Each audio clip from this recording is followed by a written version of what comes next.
Donc on va aborder la fabrication de la brioche au batteur mélangeur. Donc l'outil nécessaire, ça sera donc le crochet. Donc pour les peser, on va partir sur 1 kg de farine. Donc le choix de la farine est important. Donc on prend une farine de force de type 45, une farine de gruau, une farine donc qui permettra d'obtenir beaucoup d'élasticité.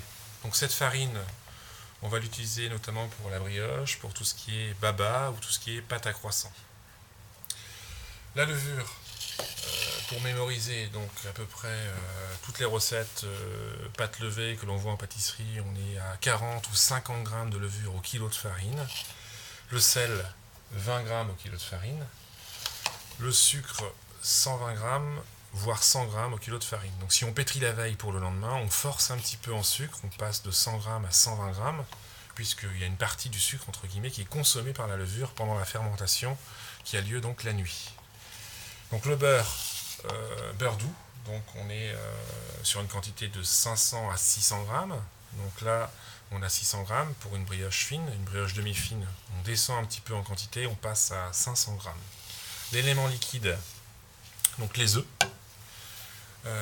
Donc là, on a 600 grammes d'œufs. Donc c'est une pâte qui est hydratée environ à 55%, puisqu'on a un petit peu d'extrait sec, évidemment, dans les œufs.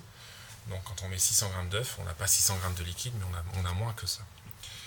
Donc, pour accélérer la fermentation, on va faire un petit levain. On va prendre notre levure.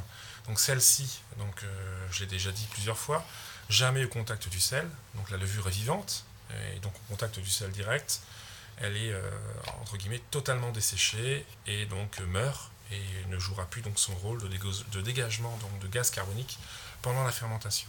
Donc ce qu'on va faire, on va mettre un petit peu d'œuf, un tout petit peu d'œuf dans la levure et on va donc la délayer. On aurait pu mettre un petit peu de lait, tout simplement. Donc, comme il y a de l'élément liquide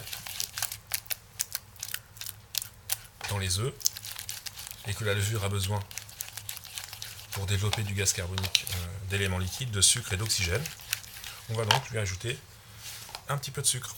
Voilà, comme ça, ça va entre guillemets être dégourdi et l'activation en fait du petit levain va se faire assez rapidement.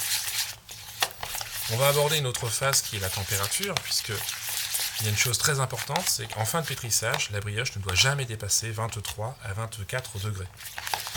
Sinon le beurre, il fond, et puis vous avez une pâte qui est huileuse, qui n'est pas correcte en fin de pétrissage.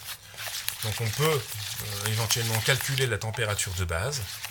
Donc la température de base, c'est rechercher un chiffre qui est de 58. Ce chiffre 58, donc c'est l'addition de 3 éléments. La température du laboratoire, par exemple ici on a 19 degrés, à peu près. La température de la farine, et ensuite on ajoute aussi la température des œufs. Donc élément liquide, élément sec et température ambiante. En mesurant donc ces 3 températures, on est sûr qu'en fin de pétrissage, on est bien donc 24 degrés. Voilà un petit peu pour ce qui est la température de base. Certains ne la font pas pour la brioche, mais elle est couramment pratiquée donc pour tout ce qui est pétrissage du pain. Donc là, je ne vais pas mettre la totalité de mes œufs au démarrage. Pour un meilleur pétrissage, je mets les œufs dans le fond. Donc à peu près, vous voyez, les 3/4 des œufs dans le fond de ma cuve de batteur. Ensuite, la farine.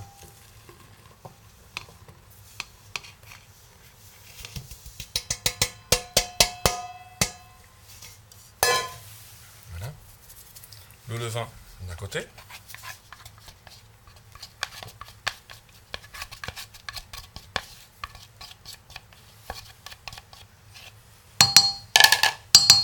Le sucre sans souci. Et là, donc, je fais très très attention de mettre donc mon sel sans qu'il soit au contact du levain. Et donc, on va pétrir au crochet environ 5 à 6 minutes au démarrage, donc pour phraser, donc en vitesse lente.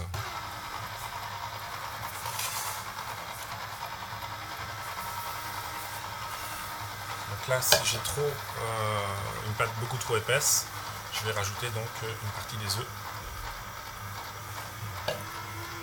Donc l'objectif, c'est d'arriver à avoir de l'élasticité. Donc au fur et à mesure du pétrissage, quand les éléments liquides des œufs vont atteindre la farine, et notamment le gluten de la farine, ça va devenir élastique. Donc temps de pétrissage total environ 10 minutes. Et en fin de pétrissage, on va rajouter donc progressivement le beurre à température ambiante. Là, on va le réchauffer, il est un petit peu froid. On va lui mettre un petit 15 secondes de micro-ondes, 15-20 secondes. Et voilà, donc 1 kg de farine, c'est déjà beaucoup pour ce type de batteur. Je vous conseille de faire au maximum 750 grammes. Ça pourrait souffler un petit peu si on ne met pas l'élément liquide rapidement. Voilà, donc temps de pétrissage, donc là environ 6 minutes, et dès que c'est bien décollé, on rajoutera le beurre donc à la fin. Donc on se retrouve en fin de pétrissage. Donc on se retrouve à peu près 6 minutes après le début du pétrissage, donc la pâte s'est bien décollée. Donc j'ai retiré volontairement la protection, donc à éviter de le faire donc, pour la vidéo. Donc on va incorporer donc progressivement des petits morceaux de beurre. Donc si on va trop vite, on va casser en fait l'élasticité de la pâte et donc on va perdre de la qualité au niveau de la brioche. Progressivement le beurre pommade.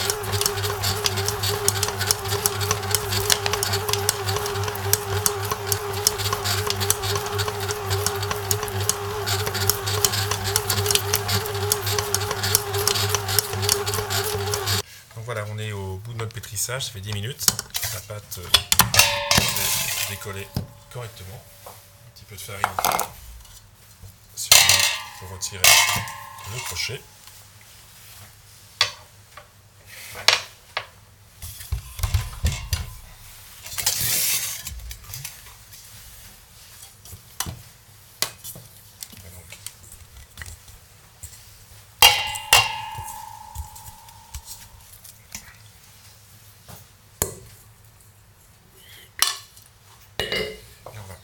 La rabattre un petit peu avec ce petit mouvement. Donc les 5 doigts en dessous. Allez.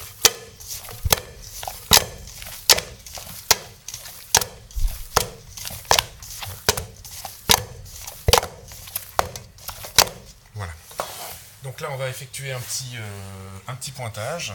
Donc pour éviter que ça croûte, on met un petit linge, donc à température ambiante ou devant le four, hein. Et dès que ça va commencer donc à lever, on va rabattre pour donner l'élasticité, donc réamorcer en fait l'élasticité et réamorcer la fabrication de gaz carbonique de la levure biologique. Et ensuite, bien à plat, plaqué sur une plaque au froid. Et on pourra donc, dès que c'est à température 4 degrés, attaquer tout ce qui est donc détaillage et façonnage. Voilà pour la démonstration de la brioche.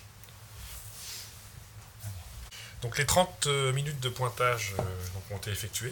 On a un développement donc, de gaz carbonique.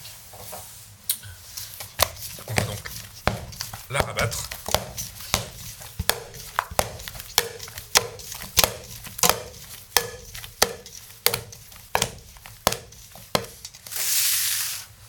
Fleurer légèrement, plaque en inox, en aluminium donc, et on va faire en sorte de l'aplatir. Pourquoi ? Pour qu'elle refroidisse rapidement. Un petit film étirable pour éviter que ça croûte. Et puis un petit 5 à 10 minutes de cellule pour avoir une pâte avec une plastique agréable à travailler. On se retrouve donc pour les étapes du détaillage.